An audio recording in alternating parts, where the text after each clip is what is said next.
Hi, my name's Ruth. Welcome to my channel. If you're new, it's great to have you here, and if you haven't already, subscribe below and then you'll know every week when I post a new video on my channel.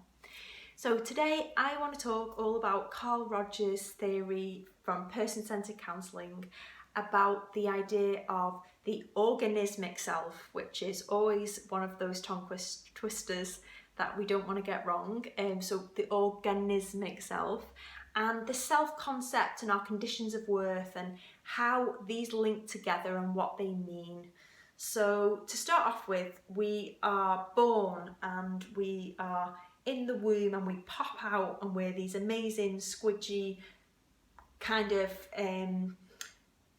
free little people that just want to interact with the world, and we have no inhibitions, or we don't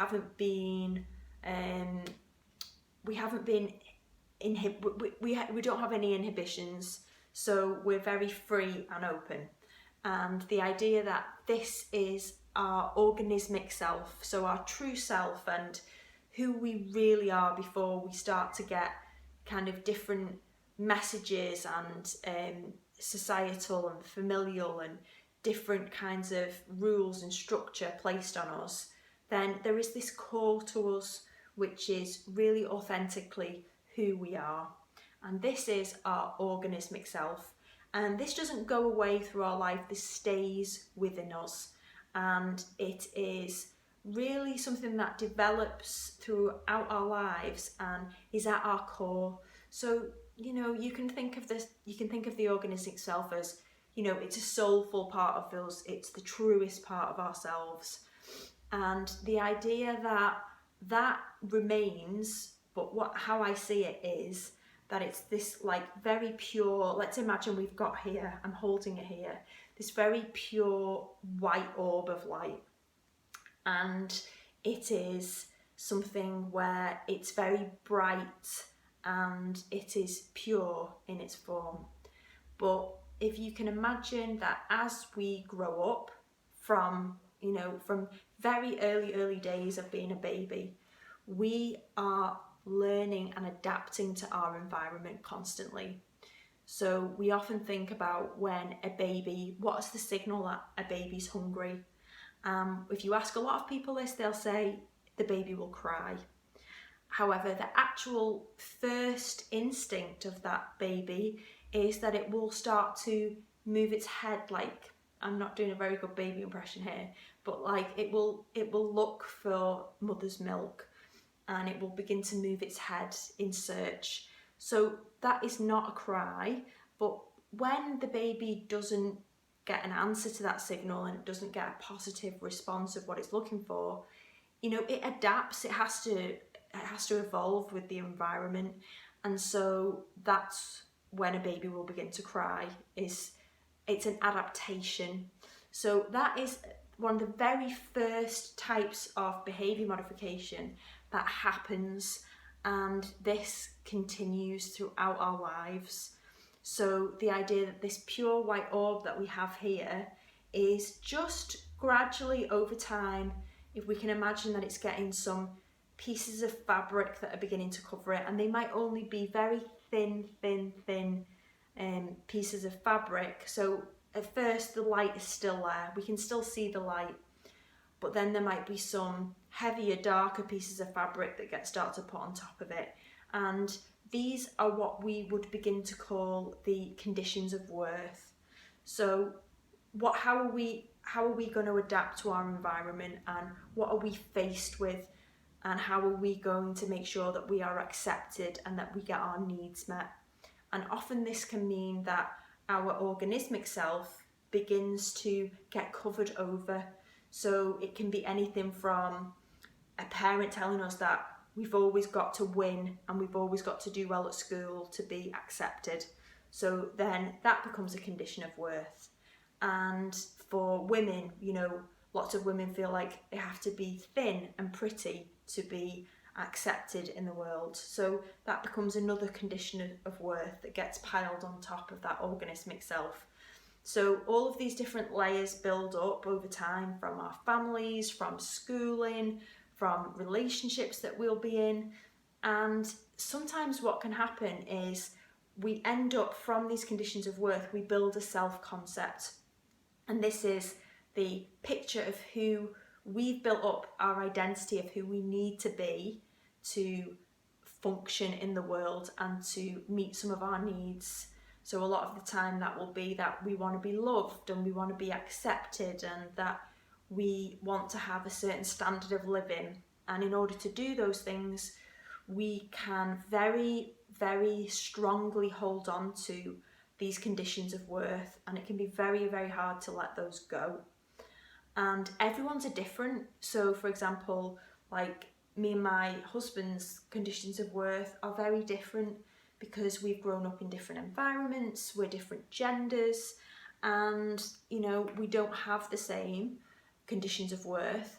But we've both gone through a phase in our lives when we've realised that our conditions of worth and our self-concept of where we've ended up, sometimes these things are happening a lot of the time unconsciously, so we're not conscious of them, we're not thinking about them, but there can come a time in our lives when we just feel, and I'm sure many people that are watching this have experienced this, where we just get to a point and you feel like things just aren't right. How have I ended up here? Who am I? I don't even recognise this person. And it can be a moment of you doing something or saying something, or it can be that something changes in your life and you suddenly just get to this point where things don't feel right, and it's very visceral, and often we feel it in our body. It's like a friction and a tension that builds up, and often without us consciously knowing it and saying, oh, I know, this is my organismic self and my self-concept coming up to each other, and realising that there is a disconnect that needs to be addressed with counselling. That is not often the way it happens, but people often reach that point of feeling that real disconnect, and they either decide to go on a self-exploration and look at what they need to change, and they go it alone and do that. Or this is the point at which a lot of people enter into counselling and therapy, is the point where you feel like you don't really know what's going on, but you just know that you've got this feeling and you can't shake it off. So the idea of going to see a counsellor or a therapist at this point is that they can really help you to get to grips with what's going on, and pick apart these conditions of worth and this self-concept that you've built up, and help you to rediscover and peel back some of those layers we were talking about. So this orb of light that we have, this organismic self, we are not going to be able to kind of strip away everything and just be this pure glowing white light, because we need to function in the world. We're going to interact with people constantly that test us and challenge us, and we need to adapt. And so there will be elements of having a bunch of conditions of worth. But the idea is that once you realise that there's this disconnect and that you've built up this self-concept and conditions of worth that are not serving you, you can really work out and be curious about what are those conditions of worth. Like maybe after watching this video you want to write a list down of what you feel your conditions of worth are, and that could be things like, in order to be loved I need to be pretty, in order to be successful at work I can never fail, I have to always be the strong one for my family, these sorts of things, these statements. And if you can build up a picture of what your conditions of worth are, then you can really get curious about maybe where did that come from, and whose influence made me start to think like that in the first place. Was it something a parent said? Was it something an ex-boyfriend said? And there's many different ways for us to look at those, and then we get to choose which are the ones. Some of them will serve us really well, like there could be one where it's like, I want to be ambitious and go out in the world and do things in my career. That's not necessarily a bad condition of worth. So it's really about picking out the ones that you feel are causing you distress and are triggering you. So when you're going through the list, like tuning into how you're feeling in your body, what feelings and emotions come up around those different conditions of worth. And we can often quite easily pinpoint the ones where we feel like they're not serving us and they've actually caused us quite a lot of distress.